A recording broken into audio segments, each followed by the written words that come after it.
Ndabasuje mu izina rya Yesu Kristo wa Nazareti. Nkuko bisanzwe rero turi kuri televiziyo Agakiza k'ukuri. Uyu munsi rero murabona ko ndi kuvugira inyuma ya kamera, ariko kandi ntago ndi jyenyine, ndi kumwe n'umukozi w'Imana, umunyamavuta ukiri mutoya wemeye umuhamagaro nk'uwa Dawidi. Rero Yesu abahana umugisha, Imana y'amahoro nibagirire neza. Reka tumwakire nawe abashe kubasuhuza mu izina rya Yesu Kristo w'i Nazareti. Karibu umukozi w'Imana. Murakoze cyane, turabashimiye. Imana y'amahoro ibaha umugisha. Nishimiye kuganira namwe, nishimiye kubasuhuza abantu bari mu mpande nyinshi z'isi zitandukanye. Amahoro y'Imana ndavuze ngo abane namwe mu izina rya Yesu. Amen. Nta kintu na kimwe dushobora kuvuga, nta n'ikintu na kimwe dushobora gukora tutasenze Imana. Reka dusenge Imana, dusengera abantu b'Imana, dusenge. Mana, turagushimiye kandi turaguhimbaje, tuguha icyubahiro kuri Imana ikomeye kandi uri Imana ihambaye. Tugushimiye neza yawe n'ubuntu bwawe n'urukundo rwawe rwinshi rutarondoreka. Izina ryawe rishimwe, izina ryawe rihabwe icyubahiro. Mwami Yesu, ndasenze kugira ngo nonaha utanga umugisha ku bantu bari hanze, abantu bari mu Rwanda, abantu bari muri Amerika, abantu benshi b'impande nyinshi zitandukanye. Ndabasengeye kugira ngo ubagirire neza, ubahe umugisha, ubiteho, ubabere Imana, ubabere byose mu izina rya Yesu. Abafite ikibazo cy'uburwayi gikemuke, bakire kuko uri Imana. Abafite ikibazo cy'ubushomeri ubaremera akazi mu izina rya Yesu. Imbaraga zawe zibashyigikire, imbaraga zawe zibabeho mu izina rya Yesu Kristo. Urakoze kubikoze, ubikoreye kwibahisha no kwesha icyubahiro, ni mu izina ryawe tubisenze twizeye, amen. Hari ijambo Dawidi yanditse cyangwa se yavuze riri muri Zaburi 123 ku murongo wa mbere. Tuhasanga ijambo rivuga ngo wowe wicaye mu ijuru, kuri wowe niho nuburiye amaso. Dore nk'uko amaso y'abagaragu bayahanga ukuboko kwa ba shebuja, kuko amaso y'abaja bayahanga ukuboko kwa ba nyirabuja, ngo niko natwe amaso yacu ngo tuyahanze Uwiteka Imana yacu, ngo kugeza ngo aho izatubabarira. Iyo ugeze kuri 3 aravuga ngo Uwiteka utubabarire, ngo kandi utubabarire kuko duhaze cyane igisuzuguriro, ngo imitima yacu ihaze cyane gukobwa n'abaruhukira mu mahoro no gusuzugurwa ngo nabibone. Imana idufashe. Amen. Imana idufashe. Amen. Imana ishimwe. Rino jambo cyangwa se rino sengesho Dawidi yarisenze ari mu butayu, ariko yanarisenze cyangwa se yarivuze mu gihe yari yaramaze kuba umwami w'Abisiraheli.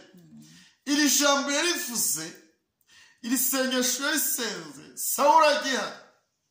Imana ishimwe. Amen. Kandi mu bintu bikomeye, mu bintu bibabaje no mu bintu bitangaje byababaje barumuna bakuru ba Dawidi na Yesaya, ni ukubona Dawidi abaye umwami w'Abisiraheli kandi bahari. Icyo kintu kiri mu bintu byabababaje. Hanyuma bamaze kubabara, uyu mugabo witwa Dawidi agira urugamba rukomeye, ahura n'intambara, hura n'ikigeragezo cyitwa icy'amagambo. Barangije baramuvuga, bavuze ngo urumva ngo ntabwo ari wari ukwiye kuba umwami, bavuze ngo ntabwo ari wari ukwiye kuyobora. Bibaza kuntu bigenze, birabacanga, birabayobera. Bundi abantu bashidikanya ku bantu Imana yimikishije amavuta, bizajya bibacanga, bizajya bibayobera. Imana ishimwe. Nta muntu n'umwe ushobora gutekerereza Imana, ntabwo bishoboka, nta nubwo bibaho.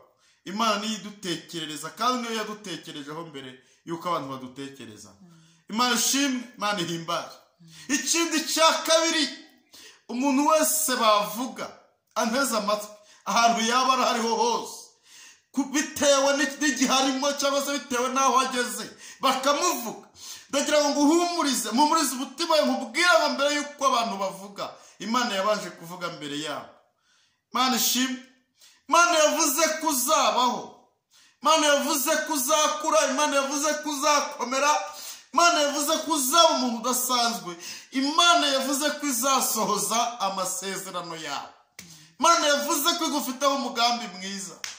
By'abantu rero bavuga urumva ngo ntabwo byari bikwiye, ngo ntabwo byakunda, ngo si wowe, ngo ntabwo umugisha ari wawe. Ndagira ngo nkubwire ngo ibyo abantu bavuga ntabwo bigira agaciro na mba imbere y'ijambo Imana yavuze.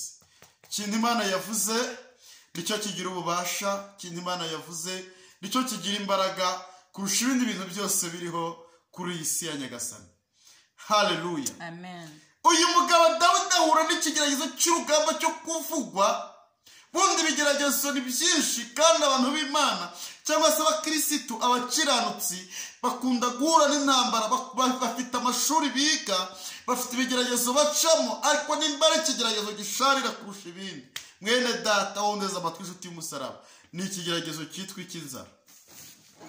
Ikigeragezo cy'inzara ku bakirisitu, ikigeragezo cyitwa icy'inzara ku barokore. Nta murokore n'umwe uriho utarize iri shuri. Umurokore utarize ishuri ry'inzara ntabwo ari umurokore nyamurokore, aratubeshya. Icyo ni ikigeragezo kigera ku muntu wese Imana ifiteho umugambi mwiza. Kubera icyo umuntu Imana imwicisha inzara, kubera icyo umukirisitu Imana imwicishije inzara, impamvu Imana imwicishije inzara ni uko abazahaga cyane, kuko umuntu ageragezwa bingana n'uko azatabara. Nubona uri mu gihe cy'ibyishimo none, ejo uzamenye ko uzaba uri mu gihe cy'umubabaro. Nubona none uri mu gihe cyo kubabara, menye ko ejo uzaba uri mu gihe cyo kwishima. Nubona none byanze, uzamenye ko ejo bizakunda. Ntihakagire umuntu n'umwe uzashyira akadomo kuri wowe. Hari ikintu Imana izakorera ubuzima bwawe. Ijambo rya kabiri, ikigeragezo cya kabiri gisharira kuruta ibindi bigeragezo byose, ni ikigeragezo cyitwa icyo kubura urubyaro. Umukobwa, umukozi w'Imana witwa Hana yabuze urubyaro, baramuvuga atagaciro mu rugo, ntabwo yabyara. Biravuga ngo Imana ubwayo niyo yari yarazibye indi byara, kandi impamvu yarazibye indi byara kwari ukugira ngo Hana asenge. Ijambo rya kabiri kwari ukugira ngo abantu benshi batuye isi batabyara bamenye ko mu gihe cyo kubyara kibaho, ariko n'igihe cyo kutabyara, kandi mu gihe cyo kutabyara n'ubundi mu gihe cyo kutabyara umenye ko ejo uzabyara, kuko yahaye Hana Samweli, nawe uzakwibuka mwene data. Humura utuze umutima, ariko mu gihe cyo gusenga kwa Hana ntabwo Hana yapfuye atabyaye. Hana yapfuye abyaye abana, yabyemo n'umwana w'umuhungu, umuhanuzi ukomeye, na n'uyu munsi Isiraheli iramuzi, wo bita Samweli. Mana ishimwe. Ariko mu gihe utari wabona urwo rubyaro, ikigeragezo kirahanda, ikigeragezo cyo kubura urubyaro. Wowe nteze amatwi udafite urubyaro, ndagusengeye mu izina rya Yesu, acira amavuta, ndaguhanuriye, ndi umuhanuzi w'Imana, ndavuze ngo ubuzima bwawe nibubyare. Ukirebeye iyi wodiyo, ukirebeye iyi videwo, ukirebeye iyi televiziyo, wizere kubyaye, kuko iki ni igihe cyawe mu izina rya Yesu. Yahaye abandi abana, nawe ugiye kuguha umwana. Yagiriye neza abandi, kabahindurira izina, nawe ugiye kuguhindurira izina mu izina rya Yesu. Ikigeragezo cya gatatu ni ikigeragezo cyitwa icy'amagambo, ikigeragezo cy'uruvugo. Umuntu bashobora kumufata bakamuvuga, bakamubeshyira kuva kwa mbere kugeza ku cyumweru, ibintu bavuga nta n'ikimenyetso cyabyo bafite, kugira ngo akunde yiga, kugira ngo akunde asome. Wowe neza amatwi, wowe uri mu nyumva, wowe ufite ikigeragezo cy'uruvugo, ufite ikigeragezo cy'amagambo bakubeshyera, ihangane wige neza, igihe cyo gukosora kirageze. Mwarimu wawe nguwo durarashe, kandi icyo dukundira Imana nuko dufite umwarimu yaduhaye mwiza witwa Yesu. Ikintu umukundira iyo agiye gukosora ntabwo akoresha amarangamutima, adukosora neza kandi akaduha amanota meza. Wihangane rero, utuze umutima. Nimba bamaze iminsi bakuvuga barakubeseye, ibintu bakuvuga, ibintu babwira n'abandi atari byo, utabifitemo uruhare, uhumure, hari karuhura witwa Data wa twese mwiza ugiye kuza kukurenganura. Wowe nawe ntugende ngo bavuge. Ubundi ikibazo abantu bagira ni iki ngiki, ni ukubona umuntu ageze mu kibazo nawe akishyira mu bibazo. Iyo umuntu ari mu kibazo nawe yishyira mu bibazo, ariko uretse ikibazo kikaza uko cyaje niko cyongera kikagenda, ukirinda kwishyira mu bibazo. Ugasanga umuntu baramuvuga, yakumva ko bamuvuga, nawe akajya kuvuga abandi. Ibyo bintu ntabwo Imana ibikunda. Uba ugomba kureka Imana ishobora byose ikakurenganura, kandi niba azajya bakuvuga wowe ugenda ubibwira Imana.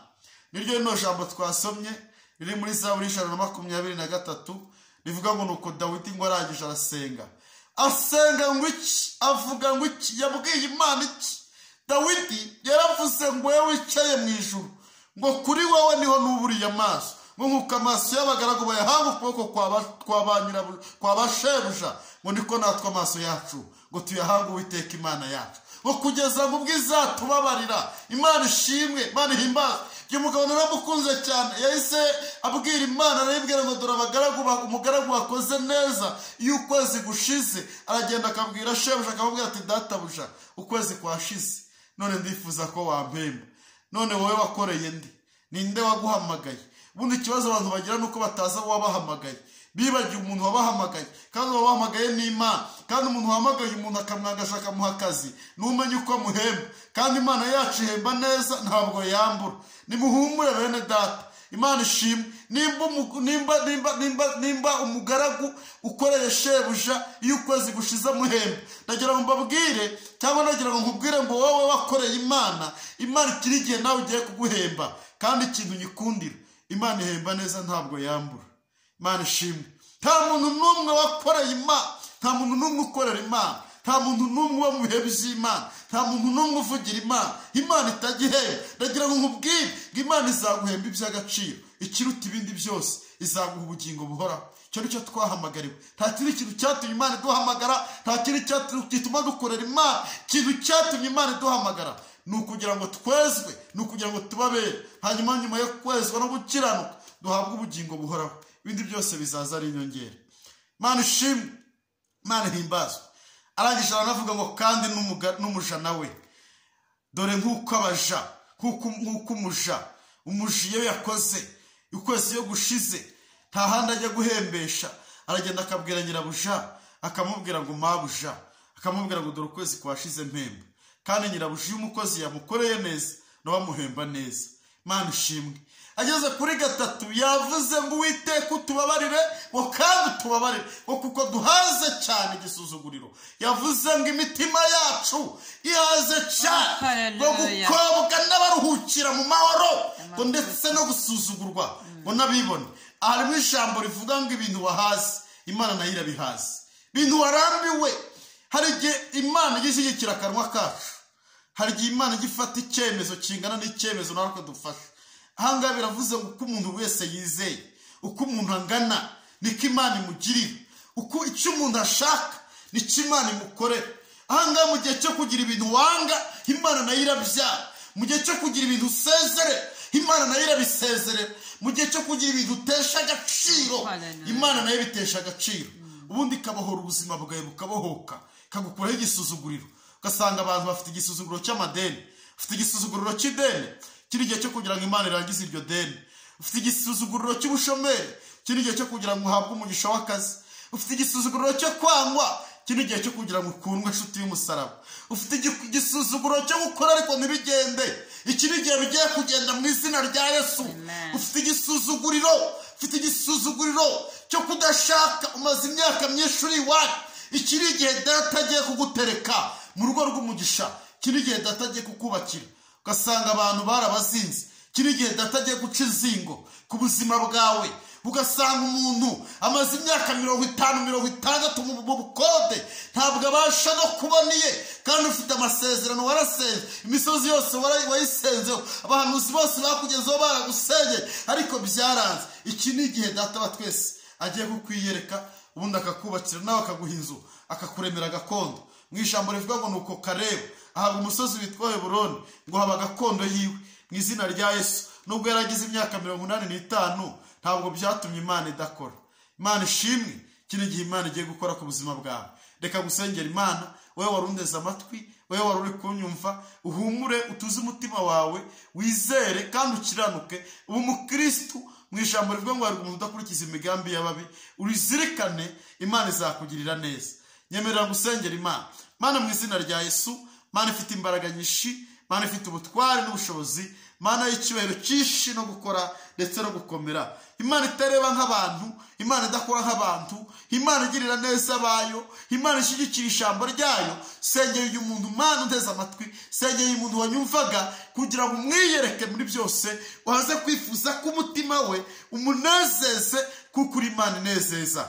Urakoze Mana, ndagushimiye ko umurengeye umutabaye, yaba ari mu Rwanda, yaba ari hanze, yaba ari muri Afurika, Australia, ibihugu byose ahantu yaba ari, ndavuze ngo ahabwe umugisha nawe. Urakoze Mana ko bikoze, ubikoreye kwibahisha no kwesha icyubahiro, ni mu izina rya Data n'iry'Umwana n'iry'Umwuka tubisenze twizeye. Shalom shalom, habwa umugisha, ndagukunda cyane. Yari by Prophet Moses. Amen. Amen, amen. Mukozi w'Imana Yesu aguha umugisha cyane kubw'ijambo. Nukuri atwigisha ijambo rikomeye cyane ryo kwiringira Imana. Arangije ahantu yavuze ngo mpaze cyane agasuzuguro k'abaruhukira mu mahoro. Rero sinzi ibyo wicayemo, ariko ijambo ryamanutse kandi ntago ryagwiriye utari wowe, ni wowe wabashiye kuryumva. Reka rigukorere mu izina rya Yesu. Reka ngusabe ukore subscribe, share, commentaire. Iyi nyigisho uyigeze ku bandi bantu, birashaka ko iri jambo ari ryo rigiye kugukorera imyaka yose uri gusenga, rigiye kumanura igisubizo cyawe.